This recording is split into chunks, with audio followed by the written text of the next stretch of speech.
So hello everyone, welcome to Equipat Science. So তোমালোকৰ আমি already structure of atom chemical periodicity দুটা video' বনাইছো আশা কৰো সকলোৱে চাই আছা ভিডিঅ'খিনি ফলো কৰি আছা আৰু আজি আমি তাৰ পিছৰ চেপ্টাৰটো যেটো আছিল কেমিকেল বন্ডিঙৰ পৰা আমি 15টা কোৱেশ্চন 15 কোৱেশ্চন ইম্পৰ্টেন্ট কোৱেশ্চন আমি কি কৰিব ওলাইছো ডিসকাস কৰিব ওলাইছো আমি গুটেকেটা এবাৰ আজি মই কি লৈছো গুটেকেটা তোমালোকৰ কাৰণে এমসিকিউ লৈ আহিছো ঠিক আছে 15টা এমসিকিউ সো 15টা এমসিকিউৰ প্ৰথমটো চোৱা প্ৰথমটো কি দিছে তোমালোকৰ প্ৰথমটো দিছে which of the following species has 120 degree bond angle 120 degree bond angle দেখাবৰ কাৰণে তোমালোকৰ হাইব্ৰিডাইজেশনটো কি থাকিব লাগে sp2 ওকে sp2 আৰু ইয়াক আমি কি বুলি কওঁ বিশেষকৈ ইয়াক আমি কওঁ ট্ৰাইগোনাল প্লেনাৰ সো ইয়াৰ ভিতৰত কোনটো ট্ৰাইগোনাল প্লেনাৰ sp2 হাইব্ৰিডাইজেশন আছে জানানে bcl3 ইয়াত যদি হাইব্ৰিডাইজেশন চোৱা বৰণৰ 5টা এটম সৰি বৰ্ণত থাকে তোমালোকৰ কেইটা ইলেক্ট্ৰন বৰ্ণত থাকে 3টা ইলেক্ট্ৰন সাৰাউন্ডিং এটম 3টা আছে আৰু এটো হ'ব 6 ইকুৱেল টু 3 ষ্টেৰিক নাম্বাৰ 3 মানে হাইব্ৰিডাইজেশন কি আহিব sp2 সো তাৰ পৰা আমি কি পাম ইয়াৰ বন্ড এংগল কিমান হ'ব 120 degree next question find the molecule in which the central atom is having one lone pair of electron so one lone pair of electron কাৰ আছিল ইয়াতে এমোনিয়া কেনেকৈ চোৱা হাফ অফ নাইট্ৰজেনৰ 5টা ইলেক্ট্ৰন সাৰাউন্ডিং এটম 3টা তুমি পালা 4 মানে sp3 ইয়াতে চোৱা হাইড্ৰোজেন 3টা মানে 3টা বন্ড পেয়াৰ আছে আৰু এটা লোন পেয়াৰ আছে ঠিক আছে বাকি ইয়াৰ হাইব্ৰিডাইজেশন হল তোমালোকৰ কাৰণে sp3d আৰু ইয়াতে পাঁচটাই কি আছে বন্ড পেয়াৰ আছে ইয়াতে তোমালোকৰ হাইব্ৰিডাইজেশন sp3 কিন্তু ইয়াতে দুটা বন্ড পেয়াৰ আছে আৰু এটা কি আছে লোন পেয়াৰ আছে আৰু ইয়াতে হাইব্ৰিডাইজেশন হল তোমালোকৰ sp3 আমি যেটো টেট্ৰাহেড্ৰেল বুলি কওঁ আৰু ইয়াতে চাৰিটাই তোমালোকৰ কাৰণে কি আছে বন্ড পেয়াৰ আছে সো অপচন কোনটো কাৰেক্ট হ'ব অপচন এ টো তোমালোকৰ কাৰণে কি হ'ব কাৰেক্ট হ'ব নেক্সট কোৱেশ্চন আহিছো find the molecule with the least bond angle কাৰ হ'ব চোৱা BeF2 এটো হল তোমালোকৰ sp বন্ড এংগল কিমান 120 ডিগ্ৰী এটো হল sp3 বন্ড এংগল আহে 109 ডিগ্ৰী 28 মিনিট এমোনিয়া তোমালোকৰ sp3 থাকে কিন্তু ইয়াতে এটা লোন পেয়াৰ থাকে ইয়াতেও হাইব্ৰিডাইজেশন sp3 ইয়াতে দুটা লোন পেয়াৰ থাকে ওয়াটাৰটোৰ বেন্ড ষ্ট্ৰাকচাৰ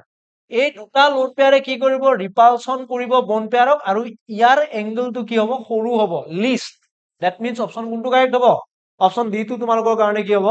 কাৰেক্ট হ'ব নেক্সট কোৱেশ্চন চোৱা in brf3 lone pair are present at the equatorial position this is to minimize brf3 structure hole edu t shape ami hybridization ulale gom pam because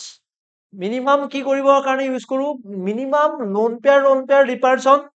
aru lone pair bone pair repulsion mane duta minimize koribor karone at least bone angle to ami ki kori rakhu maximize kori rakhu bone angle jimane komibo repulsion imane beshi hobo so ইয়াতে আমি ৰিপালশনটো কমাবৰ কাৰণে বন angle চোৱা ইহতৰ মাজৰ বন angle 90 degree ইহতৰ মাজৰ বন এংগল 120 ডিগ্ৰী আমি কমা মানে বঢ়াই দিছো যিমান পাৰো ম্যাক্সিমাম কৰি দিছো next question which of the following statement is true regarding the molecular orbital theory for homonuclear diatomic molecule so homonuclear diatomic molecule কাৰণে কোনটো ইহতৰ ট্ৰু হয় in a homonuclear diatomic molecule the bonding molecular orbital is formed by the constructive interference of atomic orbital বিলাক যেতিয়া যোগ হয় তেতিয়া আমি কি পাও bonding molecular orbital পাও মনত পৰিছে ওকে নেক্সট কোৱেশ্চন চোৱা in molecular orbital theory the bond order of a diatomic molecule bond order কি আছিলে half of number of bonding electron minus number of কি anti bonding electron কোড আছে option number B ঠিক আছে okay next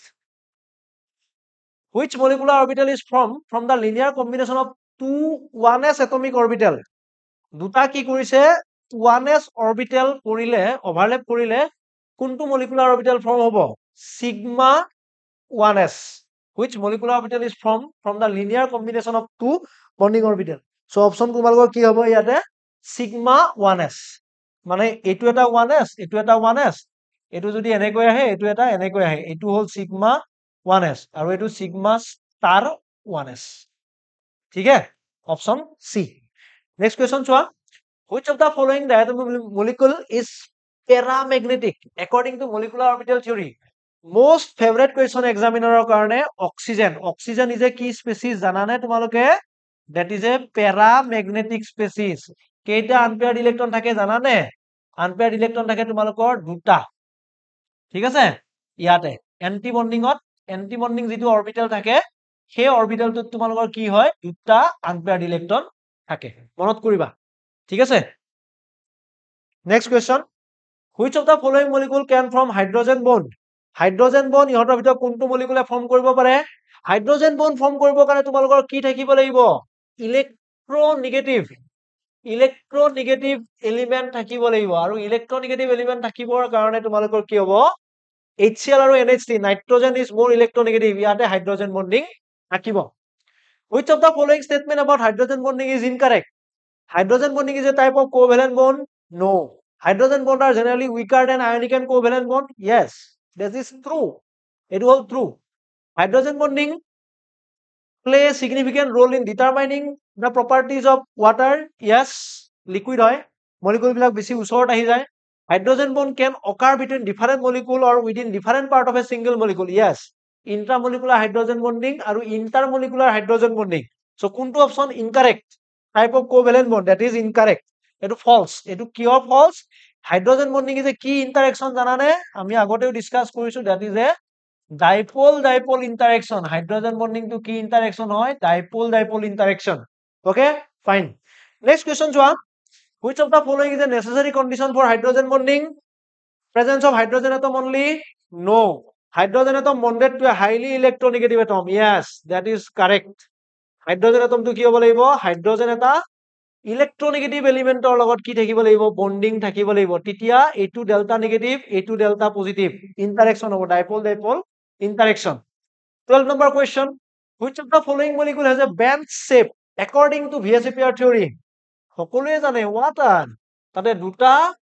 bond pair থাকে আৰু দুটা কি থাকে lone pair থাকে so এইটো ঠিক আছে okay very good next according to VSEPR theory the shape of a molecule with the formula AB3E okay ইটোই কি ৰিপ্ৰেজেন্ট কৰিছে ইটোৱে ৰিপ্ৰেজেন্ট কৰিছে তোমালোকৰ কাৰণে কি ইটোৱে ৰিপ্ৰেজেন্ট কৰিছে লোন পেয়াৰ চোৱা টোটেল তোমালোকৰ এতিয়া সুধিছে কি চাৰিটা সাৰাউণ্ডিং এটম কেইটা আছে চাৰিটা আছে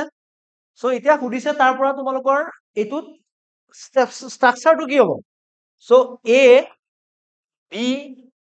B B আৰু ইয়াতে লোন পেয়াৰ সো তাৰমানে এটু কি শেপ এটু হল তোমালোকৰ কি trigonal কি shape বাবা বুজি পাইছা থাকে trigonal কি shape pyramidal yes it is just like ammonia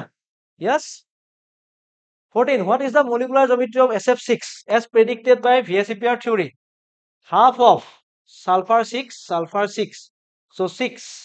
so 6 ahile ki ahe hybridization sp3d2 sp3d2 hoar lege lege that is octahedral molecule sulfur equatorial axial position থাকিব দুটা equatorial position যাব দুটা so octahedral option B so last question according to VSEPR theory which of the following molecule has a seesaw shape seesaw মানে আমাৰ যেটো ঢেকি আছিল ঢেকি so কোনটো আছিল SF4 SF4 আমি উলাই চাও hybridization x equal to half of 6 plus 4 is equal to 5 5 হলে কি হয় hybridization sp3d হোৱাৰ লগে লগে ইয়াতে সৰি চাৰিটা বন পেয়াৰ আৰু এটা কি আছে তোমালোকৰ কাৰণে লোন পেয়াৰ আছে s f f f f এটো হল seesaw shape ঠিক আছে সো এই গুটেকেটা কোৱেশ্চন আমি ডিসকাস কৰিলো কেমিক্যাল বন্ডিংৰ পৰা একেটা আহিব লগা ইম্পৰ্টেন্ট কোৱেশ্চন তোমালোকৰ এমসিকিউ পৰা ঠিক আছে সো থ্যাংক ইউ তোমালোকে আশা কৰো আগৰ ভিডিও কেটা ফলো কৰি গৈ আছা তোমালোকে আমাৰ ফালৰ পৰা ঠিক আছে so not only chemistry physics আৰু বায়োলজি ম্যাথছ সবৰে আহি আছে সো ঠিক আছে so thank you for watching by